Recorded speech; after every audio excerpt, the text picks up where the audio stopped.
오늘도 예배자리 가운데 나오신 모든 분들에게 우리 하나님의 놀라운 은혜와 평강이 함께 하시기를 주님의 이름으로 간절히 축원합니다. 우리 하나님께서는 믿음의 사람들과 함께 무엇을 하길 원하시냐면 살아있는 관계를 갖기를 원하십니다. 그 살아있는 관계를 위해서 하나님께서는 우리의 외모를 바라보시는 것이 아니라 우리의 속마음을 날마다 살피고 계십니다. 그리고 내가 그 살아있음을 언제 깨달을 수가 있냐면 우리가 아는 것처럼 숨을 쉴 때에 우리는 살아있음을 깨달을 수가 있게 됩니다. 하나님과 믿음의 사람들, 성도 간에 숨을 쉬는 것, 살아있는 것은 다른 것이 아니라 말씀과 기도를 통하여서 우리는 가능하다라는 것을 너무나 잘 알고 있죠. 말씀이 없고 기도가 없다면 우리는 숨을 쉬지 않는 것과도 같습니다. 하나님, 우리가 어떠한 상황 속에서도 숨을 쉴 수 있도록 우리에게 성령님을 허락하여 주시고, 그리고 또한 우리 마음 가운데 생명력을 불어넣어 주시사 그 생명력 있는 삶을 살아갈 수 있도록 우리 주님께서는 늘 도와주고 계십니다. 오늘 말씀 가운데 나오는 그 사대교회가 바로 그 생명력이 넘치는 교회, 생명력이 넘치는 성도의 삶을 살아가고 있는 교회라고 이야기할 수가 있습니다. 우리도 주님께서 허락하신 그 생명력이 끊어지는 것이 아니라 계속해서 넘쳐나는 삶을 살아가는 우리 교회가, 우리 모든 믿음의 백성들이 되시기를 주님의 이름으로 간절히 축복합니다.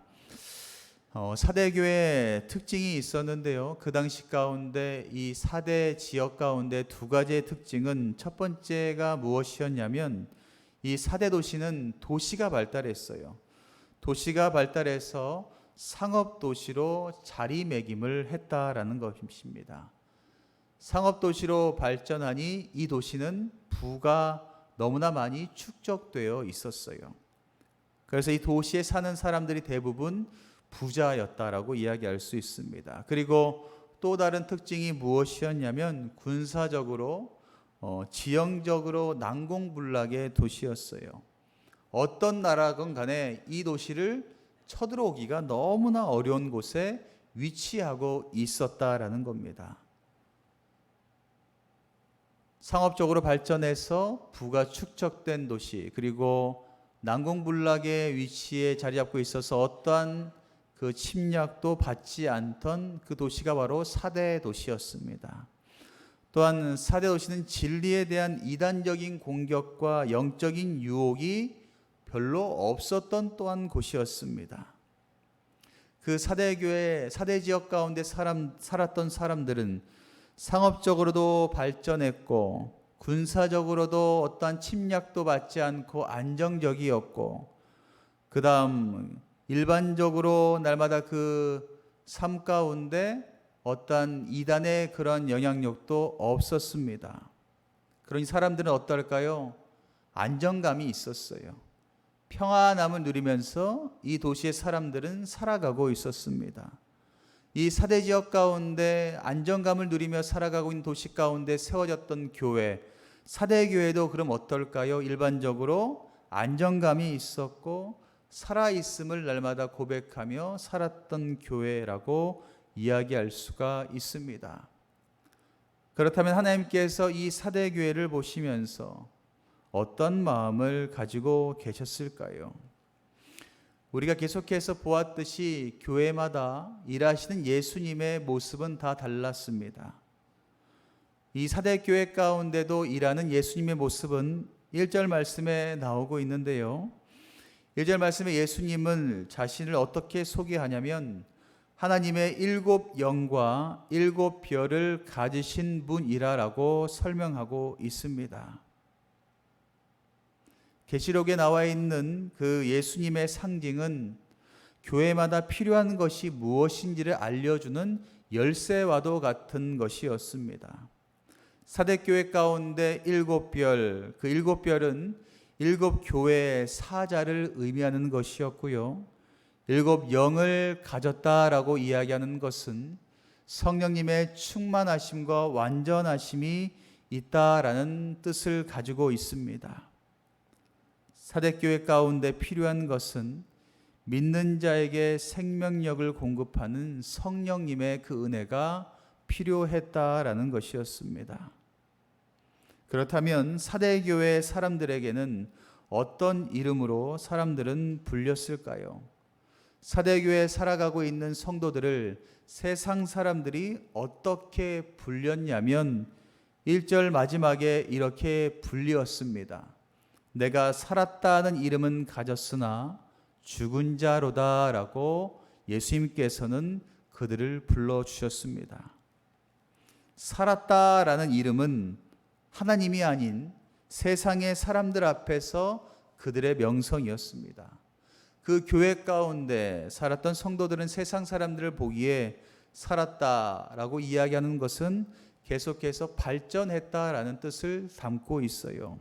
남들 보기에는 부러움이 없는 대상이었습니다. 그런데 하나님 보시기에, 예수님이 보시기에 뭐라고 이야기해요? 사람들은 살았다라고 이야기하지만 내가 보기에는 너희는 죽은 자로다라고 우리 하나님께서는 말씀하고 있습니다. 하나님께서는 그 죽은 자, 죽었다라고 말씀하시면서 문제가 있다라고 말씀하시는데요. 그 문제가 바로 2절 말씀 가운데 나와 있습니다. 너는 일깨워 그 남은 바 죽게 된 것을 굳건하게 하라. 내 하나님 앞에 내 행위에 온전한 것을 찾지 못하였다라고 말씀하고 있습니다. 우리 주님께서는 사대교회에게 말하고 있어요. 그 행위가 온전하지 못하였으며 그 교회 가운데 그 교회는 죽어가고 있었다라고 설명하고 있습니다. 다시 말해서 사대교회 성도들은 세상 가운데 많은 일들을 감당했어요. 교회 가운데 주신 사명대로 열심을 다해서 세상 가운데 일하였습니다. 그런데 우리 주님께서는 그 동기가 깨끗하지 않다라고 말씀하고 있습니다. 주님과의 사랑의 마음이 없이 열심을 다해서 일을 했다라고 말하고 있어요. 하나님을 사랑하는 마음이 점점 사라지게 되니 형식주의에 빠져서 종교인의 모습을 가지게 되었던 것입니다. 사대교회 그 교인들은 영적으로 계속해서 죽어가고 있었던 겁니다. 하나님께서는 겉으로는 모든 것을 갖춰지고 그리고 부요해지면서 유명해졌던 그 교회 안에 하나님만 보시는 문제가 있었다라고 말씀하시면서 그 문제가 바로 영적으로 죽어가고 있었다라는 겁니다. 그것이 바로 드러나지 않은 은밀한 죄악된 것들이 교회 가운데 있다라는 겁니다. 사대교회는 스스로 생각하기에 선줄로 알았지만 스스로 넘어지고 죽어가고 있었습니다. 요즘에 많은 교회들이 이러하지 않습니까? 외형적으로 계속해서 성장하고 있다고 교회도 짓고, 외형적으로 신문에도 나오고 방송에도 나오고 계속해서 이름을 알립니다. 그러나 우리 주님께서는 그런 것들을 바라보시는 것이 아니라 그 안에 과연 영적으로 살아나고 있는지, 생명력이 꺼져가고 있지는 않는지 우리 주님께서는 바라보고 계시다라는 겁니다.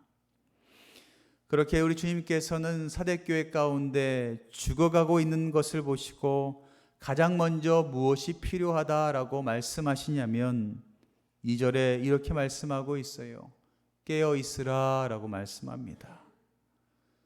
죽어가고 있으니 우리 주님께서 말씀하고 있어요.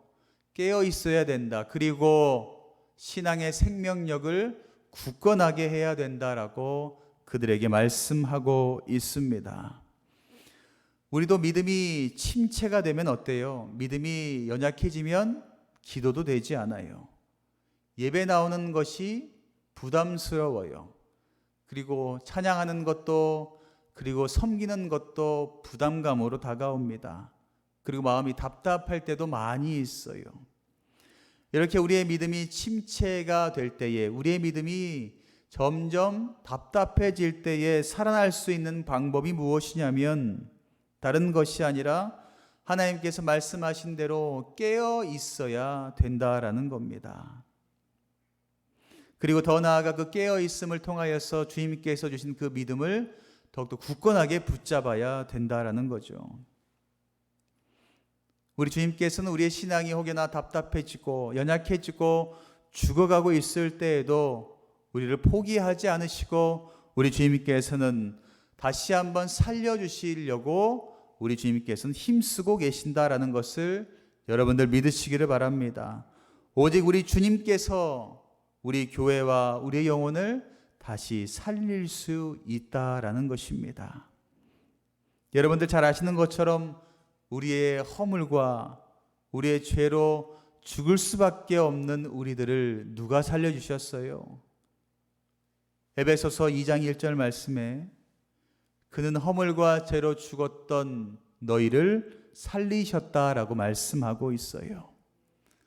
우리의 허물과 우리의 죄로 말미암아 죽을 수밖에 없는 우리들, 우리가 믿음이 연약해져서 날마다 답답하며 주님께 멀어지며 삶을 살았던 우리를 다시 살리실 수 있는 유일한 분은 바로 우리 주님이다라는 것을 여러분들 믿으시기를 바랍니다. 그러면서 주님께서 다시 한번 사대교회를 살리시며 생명력을 불어넣어 주시기 위해서 사대교회 가운데 5가지를 당부하고 계세요. 2절부터 3절 말씀 가운데 5가지를 당부하는데 이 5가지의 당부가 여러분들에게 주님께서 주시는 당부가 되었으면 좋겠고 우리 교회 가운데 다시 한번 생명력을 불어넣어 주시는 당부가 되었으면 좋겠습니다. 그 5가지가 무엇이냐면 첫 번째, 깨어 있으라 라고 말씀하세요. 너는 일깨어라 라고 말씀하시면서 2절에 깨어 있으라 라고 말씀하세요. 그리고 두 번째, 굳건하게 하라 라고 말씀하고 있습니다. 또한 3절 말씀 가운데 너희는 생각해야 된다 라고 말씀하고 있고요. 그 다음에 지켜라 라고 말씀하고 있고 또한 회개하라 라고 말씀하고 있어요. 너희는 깨어 있어야 되고 굳건하게 믿음을 붙잡아야 되고 그리고 내가 어떻게 살았는지를 생각해야 되고 그리고 그 믿음을 지켜야 되며 더 나아가 혹여나 내가 죄 가운데 서 있는 것은 아닌지 회개하여 돌아서라 라고 말씀하고 있습니다. 사대교회가 세상 사람들의 눈에 보기에는 부흥한 것 같고 성장하는 것 같고 살아있는 것처럼 보이지만 우리 주님께서 그 안을 들여다보시고 말씀하신 것은 죽어가고 있다라는 것입니다. 그렇게 그 교회가 죽어갔던 이유가 무엇이냐면 주님과 우리 사이에 주님과 그 사대교회 가운데 연결되어 있던 그 끈이 끊어졌기 때문입니다. 혹여나 여러분들의 삶 가운데 마음이 답답해져 계십니까? 그리고 내가 주님과 멀어져 있는 것 같이 느껴져 있는 분 계십니까? 그러면 여러분들과 주님 사이에 연결되어 있던 그 끈이 끊어진 겁니다. 그 줄이 끊어졌다면 여러분들 포기하면 될까요? 포기하는 것이 아니라 우리가 더욱더 하나님의 그 은혜의 자리 가운데 나아가야 될 줄 믿습니다. 우리가 해야 될 것은 다른 것이 아니라 내가 하나님과 연결되어 있던 그 끈이 끊어져 있구나. 그래서 내가 이렇게 연약해져 있구나. 그래서 나의 영혼이 이렇게 죽어가고 있구나라는 것을 깨달았다면 여러분들 오늘 우리가 불렀던 찬양의 1절의 고백처럼 이렇게 고백하시면 돼요. 나 주를 멀리 떠났다. 주님 이제 옵니다. 내가 죄악의 길에 날마다 서 있었습니다. 그러나 주님 내가 이 죄악의 길에서 깨닫고 주님 앞에 나아갑니다. 내가 이제 주님 곁에 왔으니 내 주님 집에 왔으니 나를 버리지 말아 주시고 나를 받아주시고 나를 맞아 주시옵소서. 이런 고백을 가지고 주님께 다시 나아가면 될 줄 믿습니다. 우리가 몸이 아프면 어딜 가요? 병원에 찾아가는 것처럼 우리의 영혼육이 아프고 우리 영혼육이 점점 죽어간다면 여러분들 성전 가까이 더욱더 가까이 나오시기를 바랍니다. 예수님 안에 거할 때에 우리는 우리의 생명이 다시 살아나게 됩니다. 그리고 예수님 곁으로 더욱더 가까이 갈 때 우리는 호흡할 수가 있게 됩니다. 영적인 호흡, 그 기도의 문이 다시 열리기 시작한다라는 것이지요. 근데 우리는 세상 가운데 먹고 사는 문제로 말미암아 어때요? 기도하는 것이 너무나 쉽지 않고 기도하지 않는 것이 익숙해져 있는 우리의 모습을 발견할 때 너무나 많이 있습니다. 우리는 기도를 통하여서 주님과 호흡하며 성령님과 날마다 동행하며 살 수 있음에도 불구하고 기도하지 않는 것이 너무나 익숙합니다. 우리 다시 한번 결단했으면 좋겠습니다. 주님께 더욱더 가까이가 주님께서 주시는 그 호흡을 붙잡고 성령님과 동행하며 새로운 생명력을 우리 마음 가운데 품었으면 좋겠습니다. 그렇게 주님과 날마다 호흡하며 살아가는 자에게 선물을 허락하여 주시는데 그 선물이 5절 말씀에 나와 있어요. 이기는 자는 이와 같이 흰 옷을 입을 것이요 내가 그 이름을 생명책에서 결코 지우지 아니하고 그 이름을 내 아버지 앞과 그의 천사들 앞에서 시인하겠다라고 말씀하고 있습니다. 할렐루야. 우리 주님께서 주님과 호흡하며 생명력을 갖고 다시 일어난 자들에게 우리 주님께서 흰 옷을 입혀주시겠다라고 말씀하고 있습니다. 흰 옷을 의미하는 것이 무엇이냐면 청결함을 의미하고 있어요. 그리고 축제라는 뜻을 담고 있고 승리라는 뜻을 담고 있습니다. 우리가 주님께서 주시는 그 생명력을 다시 잊게 된다면, 주님과 다시 한번 호흡하게 된다면 우리는 정결함을 입게 되고 우리의 매 삶의 순간이 주님과 함께하는 축제의 삶이 될 수 있게 되고요. 그리고 주님과 함께하여 영적 전쟁에서 날마다 승리할 수 있게 된다라는 것입니다. 오늘도 여러분들 주님께서 여러분들에게 불러주신 그 부르심에 응답하시기를 바랍니다. 그리고 주님께 기도함으로 말미암아 영적인 호흡이 다시 열리시기를 간절히 바랍니다. 그렇게 나아가신다면 주님께서 여러분들에게 흰 옷을 입혀주시고 여러분들에게 정결한 은혜를, 그리고 날마다 주님과 함께하는 축복을, 그리고 더 나아가 영적 전쟁에서 승리할 수 있는 은혜를 더하여 주실 줄 믿습니다. 오늘도 주님과 날마다 호흡하며 영적인 충만함을 입고 세상 가운데 승리하며 살아가는, 영적으로 더욱더 강건해질 수 있는 여러분들 되시기를 주님의 이름으로 간절히 축원합니다.